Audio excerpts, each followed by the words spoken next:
Paano maging masaya? Ang tanong, deserve mo ba maging masaya? Yun yung mabigat na tanong. Kung tamad ka, hindi ka magiging masaya.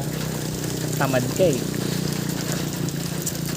Online games ka lang eh. Masaya ka tuwing nag-online games ka.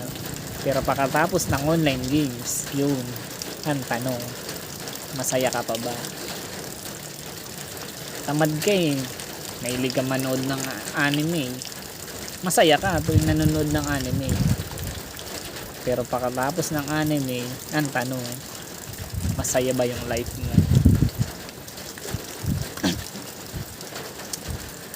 Ang tanong dyan, deserve mo ba maging masaya? Para maging masaya ka talaga, kailangan mo siyang i-earn.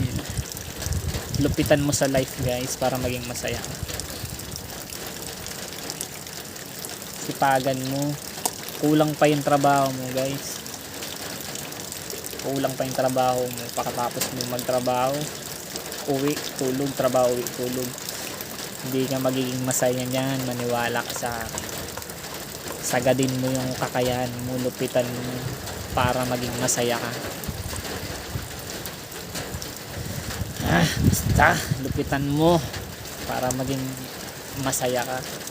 Yung saya mo ngayon, hindi talaga yan yung tunay na saya guys. As a man, magiging masaya ka kung lulupitan mo, kung magbibigay ka ng value sa iba, lupitan mo.